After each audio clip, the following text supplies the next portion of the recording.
What is up, guys? Welcome to episode 2 of Flawless Friday. This week I am using the SWAT-556 assault rifle with suppressor, stock, and select fire.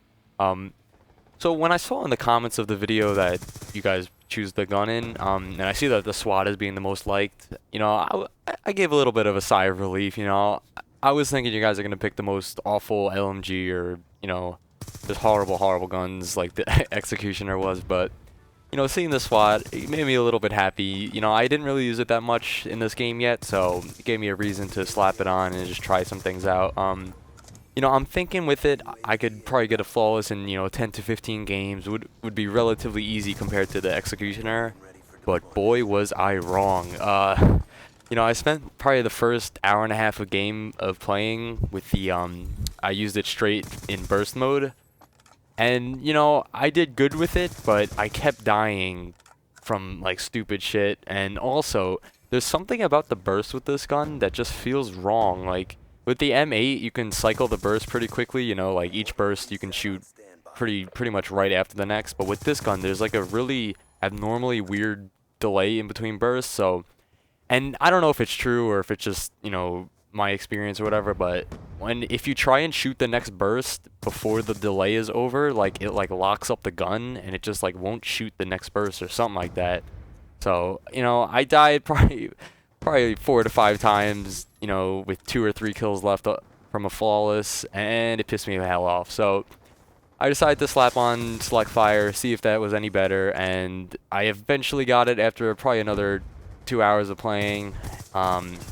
With the select fire, this gun is really strong close range. When it's full auto, it shoots wicked fast, and it's almost SMG like, but the recoil is just it's really almost unmanageable at longer ranges. Like, you're gonna have to burst fire it. So if you're gonna use select fire, which I definitely recommend it over just using a burst, because you can switch it back to burst if you want to. I would just honestly keep it in full auto all the time and just try and stay close quarters, because that's where you're gonna do the best with. Anyway, sorry for not making a commentary on that last video. I wanted to, but there was some complications, family stuff. So decided to just put up a pretty good gameplay with some music. Hopefully you enjoy the music. So what I wanted to talk about is life after death and sort of my feelings on dying, as weird as that may sound. So without going into too much detail, I obviously want to keep some things from you guys. There was some medical complications with a member of my family yesterday, and whenever something like this happens, you sort of start to realize the reality that is death. Unfortunately, we are all going to die. It's a sad truth, but it is the truth nonetheless. Unless some crazy science cyborg robot crazy shit happens and they can replace everything and turn me into the Terminator, that would be pretty cool. That's what I want. Hopefully they discover that stuff before I'm getting too old. But when you think about the absoluteness of death, or I guess hopefully this makes sense, but like the state of not living.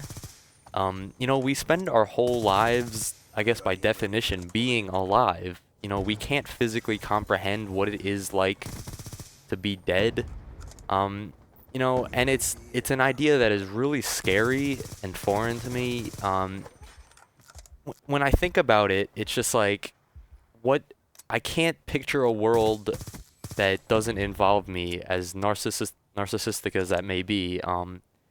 It's just we spend our whole lives, we have our own little world, we have our family, we have our friends, all this stuff, and when you die, it's just gone. There's nothing left. And it's just an idea that is just, we can't comprehend. People try and explain it with religion, life after death, and if you believe in that, that's totally cool, nothing against you. I don't believe in it, but I honestly envy the people that do, because it gives you something to look forward to. When you think about your life as sort of a finite thing, you get your 80 years and then you're out. It can sometimes be a really pessimistic way to look at things. You start to trivialize all the things that you do in your life. Like, why am I making a family? Why did I work so hard all these years when none of it's gonna matter? I'm probably gonna go over the end of the video here, but I'll keep talking. But it can also be something that's really optimistic. You can you can start to think, there's no life after death. This is it. I've got one shot to do it as best as I can, and I'm gonna do everything in my power to make it so. I'm gonna raise the best family I can. I'm gonna do my job the best that I can, and I'm gonna take advantage of everything in my power. And in a way that could almost be a better way to think about it than just relying on the fact that there may be an afterlife. Yeah, that was food for thought, food for thought.